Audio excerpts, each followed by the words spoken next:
अब गाइस देखते हैं एक्सरसाइज 1.5 का क्वेश्चन फोर्थ। क्वेश्चन फोर्थ क्या कह रहा है गाइस, कह रहा है if u is equal to ये यू का मतलब क्या है, universal set. If universal set is equal to 1 से लेके 9 तक, और a दिया हुआ है हमें सेट और एक b सेट दिया हुआ है, तो हमें कह रहा है कि वेरीफाई करो कि ये इज इक्वल टू ये है, और सेकंड पार्ट में कह रहा है ये इज इक्वल टू ये है, ये वेरीफाई करना है। तो हम सबसे पहले फर्स्ट वाला पार्ट ले लेते हैं, फर्स्ट वाला पार्ट करते हैं सबसे पहले। तो आंसर लिख देते हैं, आंसर फर्स्ट। तो फर्स्ट वाला पार्ट जब हम लेंगे तो सबसे पहले ले लेते हैं LHS। जब भी इक्वल्स प्रूव करने होते हैं सबसे पहले मैं LHS RHS ले लेता हूँ। तो LHS पहले ले लेते हैं, चाहे आप RHS पहले ले लो तो भी ऐसे ही आएगा आंसर। LHS लिया मैंने, तो LHS क्या है मेरा, A यूनियन B का नॉट। A यूनियन B का नॉट मैंने LHS ले लिया बस फर्स्ट पार्ट में से, A यूनियन B का नॉट। अब मैंने सोचा मुझे A यूनियन B का नॉट निकालना है, तो मुझे सबसे पहले A यूनियन B भी तो पता होना चाहिए क्या है। तो सबसे पहले मैंने सोचा A यूनियन B निकालते हैं। A यूनियन B, तो निकाल दो A यूनियन B। तो सबसे पहले मैंने देखा ए एलिमेंट, ए सेट कहाँ पे, ये रहा। तो 2 4 6 8 इसके एलिमेंट उतार दिए, 2 4 6 8। देन फिर मैंने देखा कि बी के एलिमेंट्स क्या क्या है, 2 3 5 7। अब उसको उतार दूंगा बस, रिपीट एलिमेंट्स को नहीं उतारूंगा। तो 2 मैंने देखा, 2 मैं पहले लिख चुका हूँ तो 2 को नहीं लिखूंगा।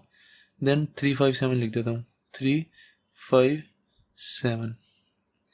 अब आप चाहो तो गाइज इसको ए यूनियन बी को यहीं पे ऐसे छोड़ दो तो कोई दिक्कत नहीं है। पर अगर आप इसको अरेंज अरेंज वाइज लिख दोगे तो अच्छा लगेगा, जैसे 2 के बाद 3, 3 के बाद 4, 4 के बाद 5, 6 7 8 ऐसे लिख दोगे तो अच्छा लगेगा। वरना ये भी बिल्कुल सही है, कोई दिक्कत नहीं है। ठीक है, तो आप चाहो तो ये लिख दो, चाहो तो ये लिख दो, 2 3 4 5 6 7, और 8 भी है ना, 8 ये लिख दो, दोनों एक ही बात है, ए यूनियन बी। देन अब ए यूनियन बी आ गया मेरा, तो मुझे अब ए यूनियन बी का नॉट निकालना है असली। तो ए यूनियन बी का नॉट निकाल देता हूँ मैं। ए यूनियन बी का नॉट मतलब कॉम्प्लीमेंट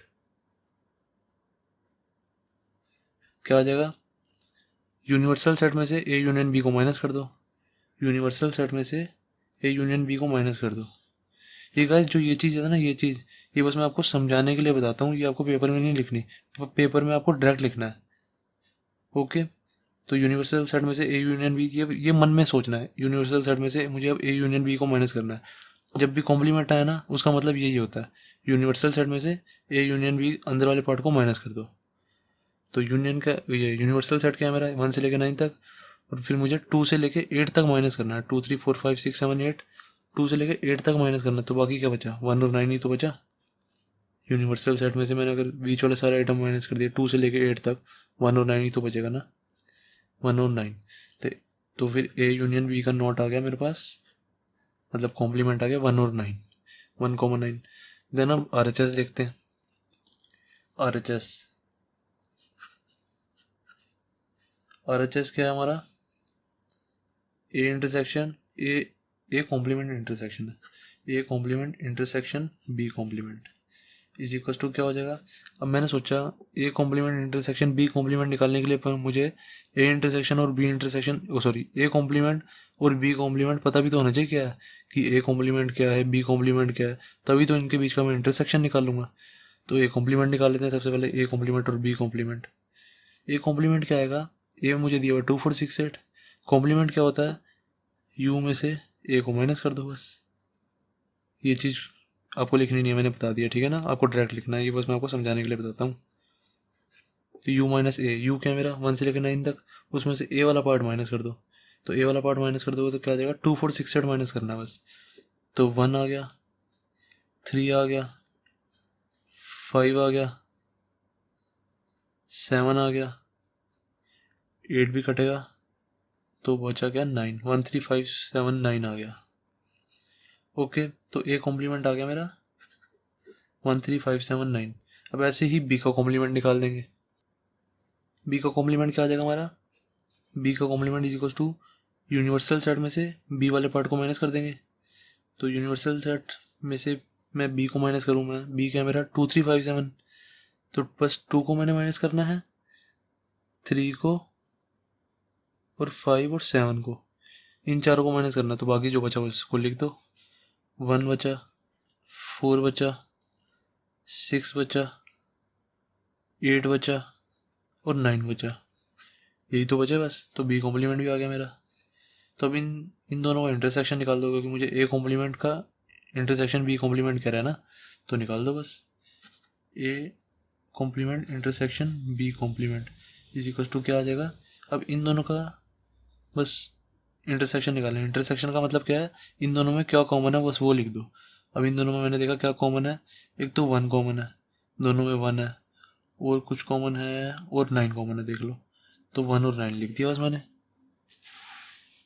1 कॉमन 9 ये मैंने लिख दिया।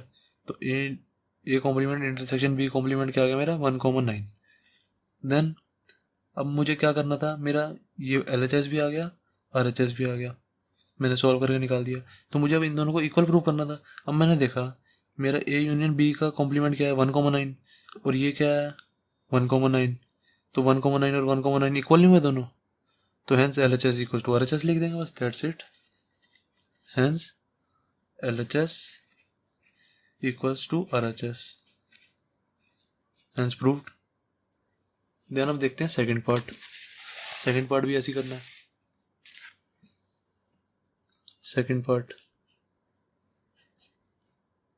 क्या है, LHS ले लेते हैं सबसे पहले।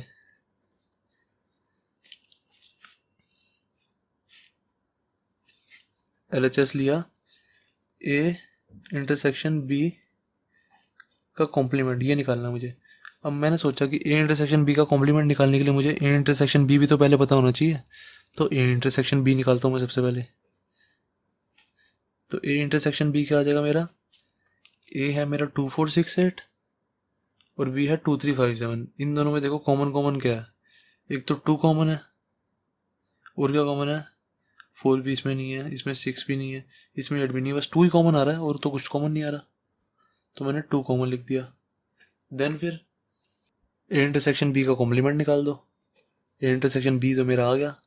अब इसका कॉम्प्लीमेंट क्या होगा, यूनिवर्सल सेट में से ए इंटरसेक्शन बी को माइनस कर दो।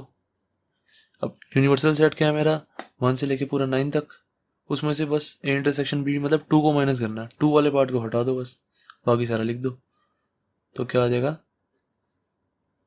1 3 4 5 6 7 8 और 9, बस 2 वाले पार्ट को मैंने हटा दिया।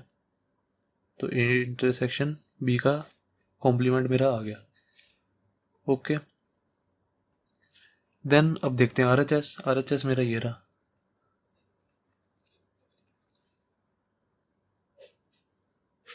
RHS है मेरा A not union B not, या A complement union B complement भी कह सकते हो।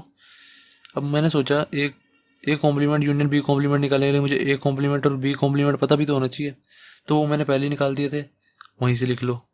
ए कॉम्प्लीमेंट इज इक्वल टू, यहीं से उतार लो बिल्कुल, मैंने ए कॉम्प्लीमेंट और बी कॉम्प्लीमेंट पहले निकाले तो है ना, 1 3 5 7 9, और बी कॉम्प्लीमेंट क्या आया था हमारा, 1 4 6 8 9, 6 8 और 9, यही आया था। अब इन दोनों का यूनियन करना है बस। तो ए कॉम्प्लीमेंट का यूनियन बी कॉम्प्लीमेंट क्या आ जाएगा, अब इन दोनों को जोड़ के लिख दो बस। 1 आगे, सबसे पहले ऊपर वाले के एलिमेंट लिख दो सारे, 1 3 5 7 9,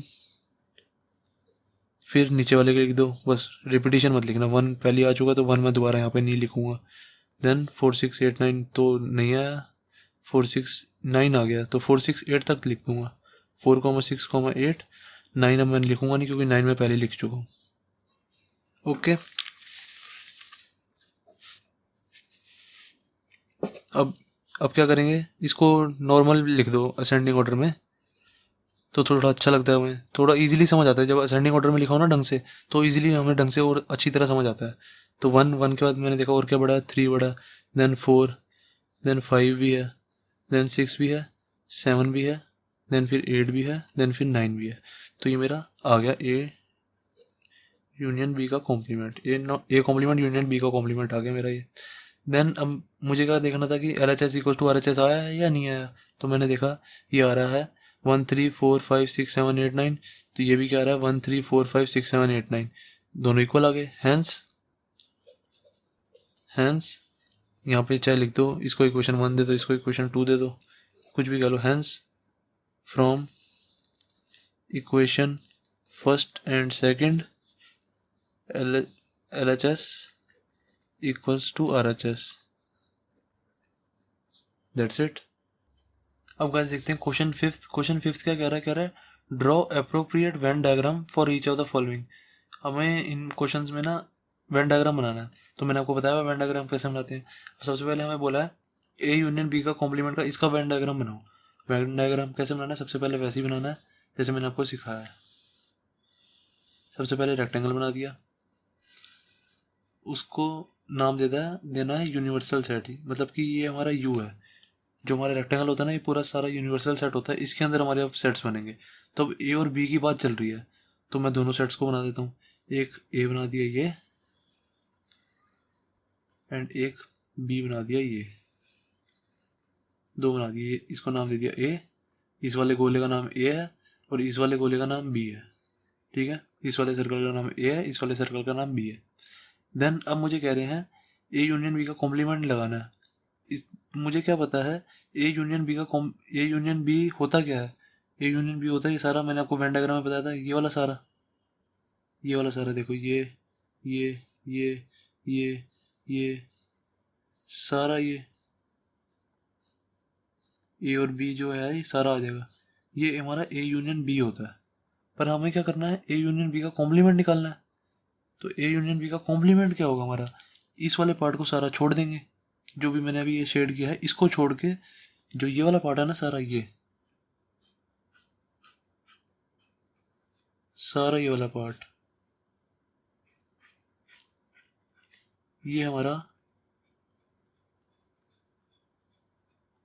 A यूनियन B का कॉम्प्लीमेंट है।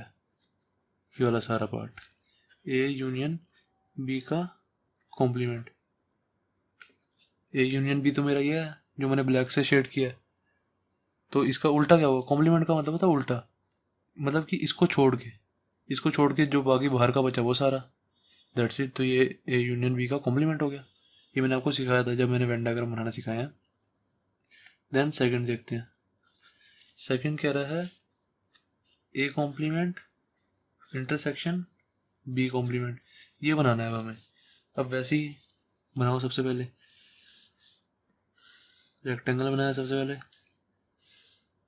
और इस पूरे रेक्टेंगल का नाम क्या होता है, यूनिवर्सल सेट, पूरा रेक्टेंगल का नाम।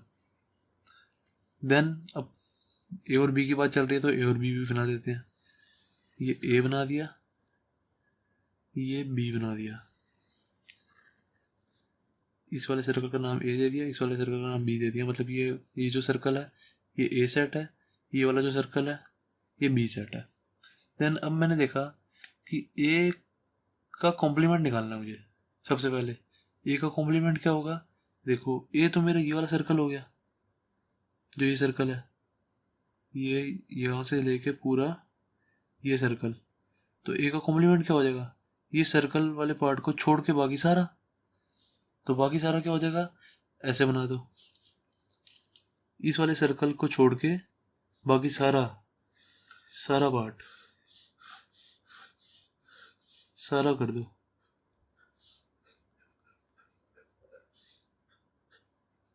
बस इस वाले A वाले सर्कल को छोड़ देना, बाकी सारा पार्ट को शेड कर दो, पूरा का पूरा।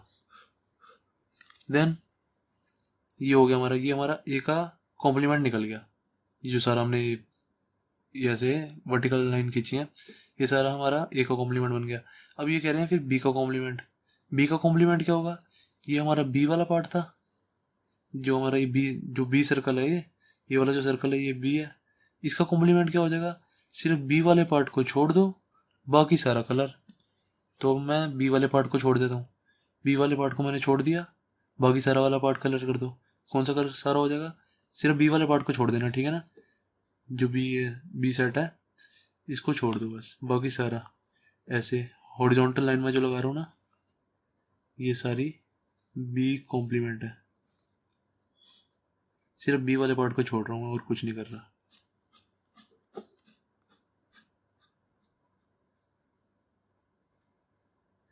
सारी आ गई। देन अब मैंने क्या देखा, जहाँ भी ब्लैक और ब्लू कट रहा है ना, जैसे ब्लैक मेरा ऐसे है और ब्लू वाला मेरा ऐसे है। ब्लैक वाली सारी हॉरिजॉन्टल लाइंस हैं और ब्लू वाली सारी वर्टिकल लाइन है।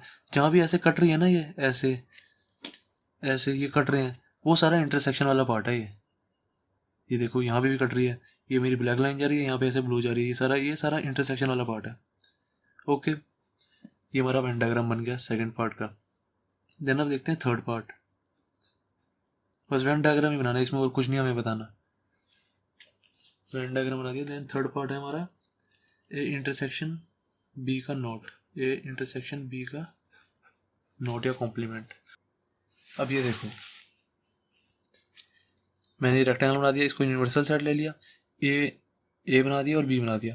अब जो ये जो बीच में मैंने जो शेड किया ना कलर, ये है हमारा ए इंटरसेक्शन बी। मैंने आपको जब वेन डायग्राम कराया था पीछे, तब मैंने बताया था कि जो हमारा ए इंटरसेक्शन बी होता है वो ये सिर्फ ये कॉमन वाला पार्ट होता है, ये जो बीच में जो है ना ये वाला पार्ट होता है।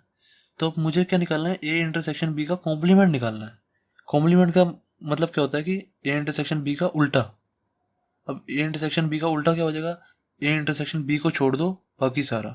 अब ए इंटरसेक्शन बी क्या है मेरा, ये वाला पार्ट, इसको छोड़ दो बस, बाकी सारे को शेड कर दो।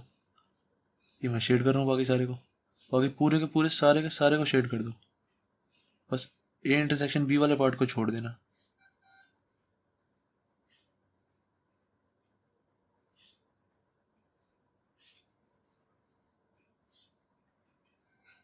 ये वाला पार्ट भी तो आएगा, सिर्फ ए इंटरसेक्शन बी वाले पार्ट को छोड़ना है, बाकी सारा का सारा शेड कर दो। दैट्स इट, ये हमारा हो गया थर्ड पार्ट भी कंप्लीट। देन अब देखते हैं फोर्थ पार्ट। फोर्थ पार्ट है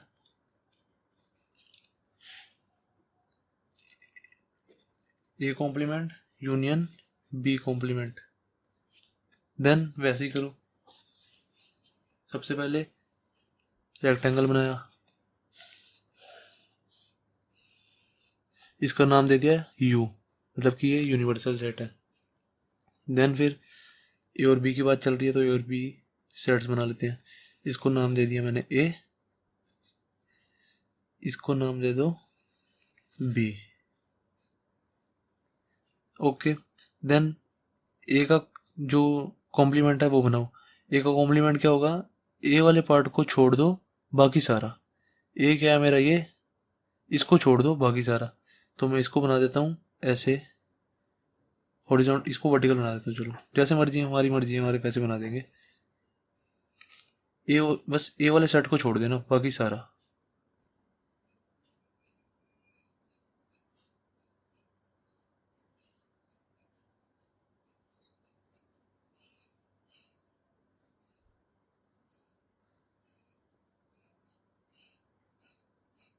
ए वाले सेट को मैंने बस छोड़ दिया था, ठीक है। देन बी वाले सेट को छोड़ दो, बी वाले सेट को, क्योंकि बी का कॉम्प्लीमेंट है ना, अब बी वाले सेट को छोड़ना है। बी हमारा ये है, अब इसको सिर्फ छोड़ दो, इसको छोड़ दो तो क्या बचेगा, इसको अगर मैंने छोड़ दिया तो सारा ये कलर हो जाएगा, सारा का सारा कलर हो जाएगा। सिर्फ बी को छोड़ना है, सिर्फ और सिर्फ बी को।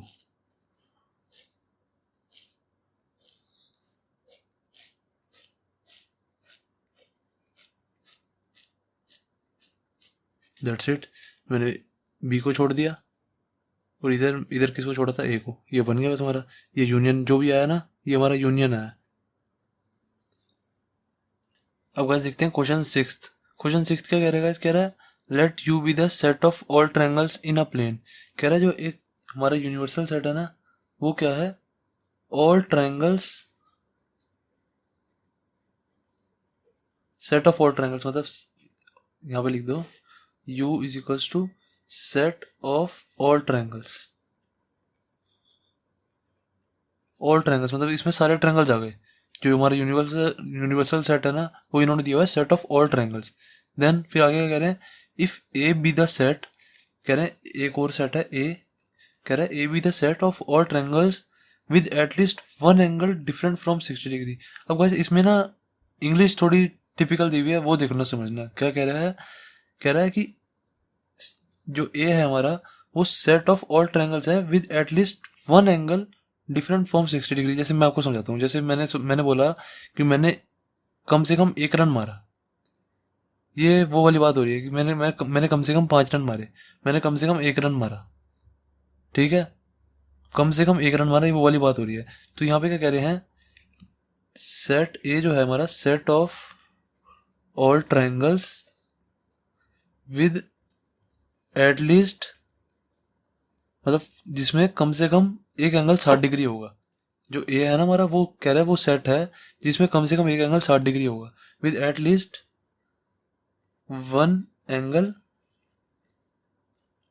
डिफरेंट होगा 60 डिग्री से, डिफरेंट फ्रॉम 60 डिग्री, मतलब एक जो एंगल है वो 60 डिग्री नहीं होगा, ठीक है। देखो दोबारा बताता हूँ, ध्यान से सुनना। कह रहा है कि late U be the set of all triangles. जो यू है ना हमारा यूनिवर्सल सेट है, कह रहा है जो यूनिवर्सल सेट है ना, कह रहा है उसको मानो कि वो सेट है ऑल ट्रायंगल्स का, यूनिवर्सल सेट। मैंने कहा चलो ठीक है। फिर कह रहे हैं जो हमारा ए है ना वो एक और सेट है, कह रहा है जो ए सेट है ना उसमें क्या आता है, ऑल ट्रायंगल्स, सारे ट्रायंगल्स जिसमें एटलीस्ट एक एंगल 60 डिग्री से डिफरेंट हो। मतलब जो एक एंगल है वो 49 हो, 57 हो, 53 हो, 61 हो, बस 60 ना हो एक एंगल। इनका कहने का मतलब ये है। तो हमें कहते हैं कि ए का कॉम्प्लीमेंट निकालो, मतलब इसका उल्टा निकालो। इसका उल्टा क्या होगा, जैसे मैंने बताया कि मैंने कम से कम 1 रन मारा। अब इसका उल्टा क्या होगा, मैंने 1 रन नहीं मारा, यही होगा ना। इधर बोल रहे हैं एक एंगल डिफरेंट होगा, तो इसका उल्टा क्या होगा, एक एंगल डिफरेंट नहीं होगा। तो बस यहाँ पे लिख दो, set of all triangles with no angle different from 60 degree, ये लिख दो। यहाँ तक भी आंसर सही है बिल्कुल, ये लिख दोगे तो भी बिल्कुल सही है। पर अब इस जो ये हमने इंग्लिश लिखी है ना, ये यहाँ से लेके यहाँ तक जो लिखा है, इसका एक और मतलब भी बनता है। क्या मतलब बनता है, देखो मैंने क्या बोला, set of all triangles with no angle different from 60 degree. कोई भी एंगल डिफरेंट नहीं होगा 60 डिग्री से। इसका क्या मतलब हुआ कि मतलब तीनों एंगल 60 डिग्री होंगे। जब कोई भी एंगल 60 डिग्री से डिफरेंट नहीं होगा तो मतलब तीनों एंगल 60 डिग्री होंगे, ये भी 60, ये भी 60, ये भी 60। तो ये जब तीनों एंगल 60 हो जाते हैं तो उसका मतलब क्या होता है, उसका मतलब होता है कि ये इक्विलेटरल ट्रायंगल हो गया। तो ए का कॉम्प्लीमेंट क्या आ गया, set of all equilateral triangles, that's it. आप चाहो तो यहाँ भी छोड़ सकते हो, यहाँ भी बिल्कुल सही है। बस इस क्वेश्चन में ना लैंग्वेज का ही थोड़ी दिक्कत है, लैंग्वेज ही देखनी है बस गाइस। इसका मतलब यही समझो कि मैंने कम से कम 1 रन मारा। इसलिए कह रहा है कि मैंने कम से कम 1 रन मारा। अब इसका उल्टा क्या होगा, मैंने एक भी रन नहीं मारा। तो ये लाइन होगी, मैंने एक भी रन नहीं मारा। Set of all triangles with no angle different from 60 degree. इधर one angle different from 60 degree था, मतलब इन्होंने 1 रन मारा। मैंने कोई भी रन नहीं मारा, मतलब इधर नो हो गया, मैंने एक भी रन नहीं मारा। इधर 1 रन मारा हुआ है, मैंने इधर एक भी रन नहीं मारा। तब मैं जब भी मैं एक भी रन नहीं मारूंगा तो मतलब मैं कितने पे आउट हुआ, 0 पे। तो इसका मतलब समझ लो कि मैं 0 पे आउट हो गया। Set of all equilateral triangles. तो इंग्लिश का ही बस फर्क है। इधर कह रहे हैं मैंने 1 रन मारा, इधर 1 रन मारने का उल्टा क्या होगा, मतलब कि मैंने कोई भी रन नहीं मारा। 9 रन मारा मैंने, 9 रन, कोई रन नहीं मारा मैंने। जब भी मैं कोई रन नहीं मारूंगा तो उसका मतलब क्या हुआ, मैं तो 0 पे आउट हो गया। तो इसका मतलब ये है। बस ये लैंग्वेज इसकी दिक्कत है, और कोई इस क्वेश्चन में कुछ नहीं है खास। अगर आप यहाँ पे भी छोड़ दोगे तो भी बिल्कुल सही है, फुल मार्क्स मिलेंगे। दैट्स इट, क्वेश्चन 6 भी हो गया हमारा कंप्लीट। अब गाइस देखते हैं एक्सरसाइज 1.5 का क्वेश्चन 7। कह रहे हैं फिल इन द ब्लैंक्स करो। A union A not is equal to क्या होगा, देखो ये बना के देख लो। जब भी ऐसा कुछ समझ ना आए ना तो उसका ना वेन डायग्राम बना के देख लिया करो। वेन डायग्राम में ये हमारा यू होता है, यूनिवर्सल सेट पूरा सारा का सारा। जो रेक्टेंगल होता है ना हमारा, ये सारा यूनिवर्सल सेट होता है। देन कह रहे हैं कि अब इधर हमारी सिर्फ ए की बात हो रही है ना, ए की, तो सिर्फ हम ए की सेट बनाएंगे। ए दो दो सेट नहीं बनाएंगे, ए और बी नहीं बनाएंगे, जब बी की बात ही नहीं हो रही, कहीं बी है ही नहीं कहीं। देन कह रहे हैं कि ए यूनियन ए नॉट बताओ क्या होगा। देखो ए तो मेरा हो गया है ये वाला पूरा सेट, सर्कल वाला ये हो गया। और ए नॉट क्या हो गया, जो ए नहीं होगा। ए जो ए नहीं होगा वो क्या होगा, ये सारा बाहर वाला हो गया, सारा बाहर वाला, बस ए को छोड़ के। तो अब कह रहे हैं इन दोनों का यूनियन क्या होगा। यूनियन तो क्या होता है, दोनों को इकट्ठा करके हम लिख देते हैं। तो यूनियन क्या होगा, ये प्लस ये, इन दोनों को जैसे हम क्या करते हैं, एक कोई सेट है 1 2 3, ए कोई सेट है, ऐसे एक और कोई सेट है बी इज इक्वल टू 4 5 6, ये दो सेट हैं। अब जब हम ए यूनियन बी करते हैं, इन दोनों को इकट्ठा करके नहीं लिख देते, 1 2 3 4 5 6, यही तो लिख देते हैं, इन दोनों को इकट्ठा ही तो करते हैं हम हमेशा। तो ऐसे ही अगर हम, अब हमें दिया हुआ है ये ए है और ये वाला पार्ट ए नॉट है। अब इन दोनों को इकट्ठा करके क्या लिखेंगे, यू, क्योंकि ये हमारा ए है और ये हमारा ए नॉट है बाहर वाला। तो अगर ये ए नॉट और ए को अगर हम इकट्ठा करें तो ये पूरा रेक्टेंगल नहीं बन जाएगा। ये वाला ब्लू वाला देखो, ब्लू वाला रीजन और ये ए वाला रीजन, इन दोनों को इकट्ठा कर दिया हमने तो यू बन गया। यू मतलब यूनिवर्सल सेट, तो ये यू इसका आंसर। देन सेकंड पार्ट पे आ जाओ। सेकंड कह रहा है फाई नॉट। अब देखो फाई क्या होता है, खाली सेट। फाई होता है खाली सेट। फाई का मतलब क्या होता है, देखो एम्प्टी सेट, खाली सेट मतलब। और फाई का उल्टा क्या हुआ, अब इन्होंने कहा है फाई नॉट। फाई नॉट का क्या हुआ, फाई नॉट होता है, देखो खाली सेट का उल्टा क्या होगा, भरा सेट, मतलब कंप्लीट सेट, फुल सेट। तो फाई का मतलब खाली सेट और फाई नॉट का मतलब क्या होगा, भरा हुआ सेट बिल्कुल। तो भरा हुआ सेट क्या होता है, पूरा जिसमें सब कुछ होता है। सब कुछ किस में होता है, यूनिवर्सल सेट में। ओके, तो फाई नॉट क्या हो गया, यू मतलब यूनिवर्सल सेट हो गया। तो फाई नॉट की जगह मैं क्या लिख दूंगा, यूनिवर्सल सेट। अब इंटरसेक्शन ए करना है इसका मैंने, तो अब ये करके देखते हैं। अब यूनिवर्सल सेट इंटरसेक्शन ए करना है मुझे। ऐसे ही रेक्टेंगल बनाया, ये यूनिवर्सल सेट है और इसका ए के साथ इंटरसेक्शन करना है, ये है ए, इसको ए नाम दे दो। अब यूनिवर्सल सेट इंटरसेक्शन ए क्या आएगा, रेक्टेंगल के अंदर ही तो सर्कल हमारा बन रहा है। ये यूनिवर्सल सेट है हमारा, ये सारा का सारा पूरा का पूरा रेक्टेंगल, और रेक्टेंगल के अंदर हमने सर्कल बना दिया।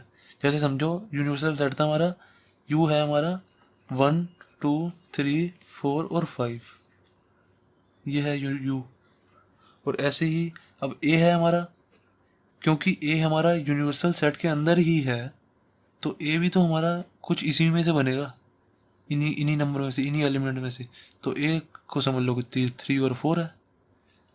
तो ए अगर हमारा 3,4 है और बाकी जो बचा हुआ ये बाहर वाला पार्ट, अब जो बाहर वाला ए को छोड़ के वाला पार्ट क्या बचा, 3 और 4 को छोड़ दो, तो बाकी बाहर वाला क्या है, 1 2 और 5, ये बाहर वाला पार्ट।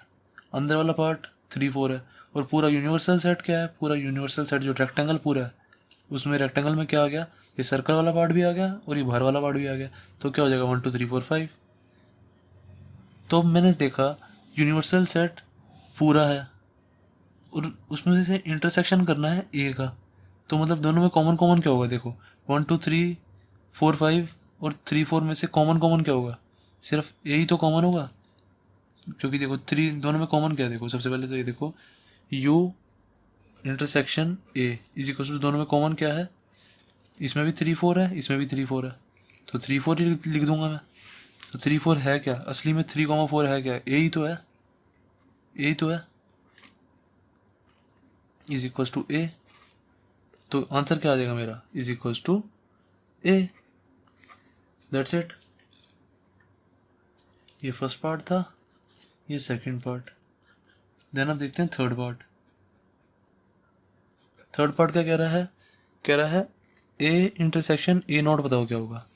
अब देखो ए की बात हो रही है, सीधा बना के देख लो, बहुत ईजी है ये तो। ये हमारा यूनिवर्सल सेट है, ये ए है। अब कह रहे हैं ए intersection A not. A not क्या, ये हमारा ए है, तो बाहर वाला पार्ट क्या हो जाएगा, ए नॉट हो जाएगा, ए नॉट।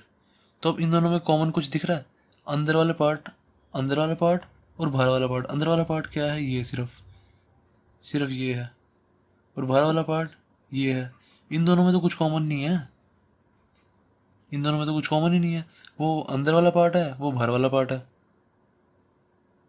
देखो जैसे यही एग्जांपल ले लो, बाहर वाला पार्ट क्या था, 1 to 5 था, और अंदर वाला पार्ट क्या था, 3, 4 था।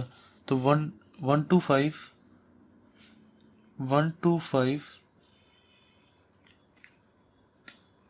में कुछ कॉमन है 3, 4 में, इन दोनों में कुछ कॉमन है 1 to 5 और 3, 4 में, बताओ कुछ कॉमन है? कुछ कॉमन नहीं है ना, देखो मिला के देख लो, कुछ भी कॉमन नहीं है।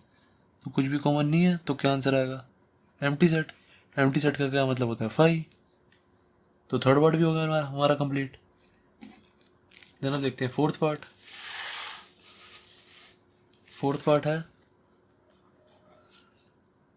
यूनिवर्सल सेट का कॉम्प्लीमेंट। अब देखो यूनिवर्सल सेट होता है पूरा भरा हुआ सेट, मैंने आपको बताया था यूनिवर्सल सेट मतलब पूरा भरा हुआ सेट।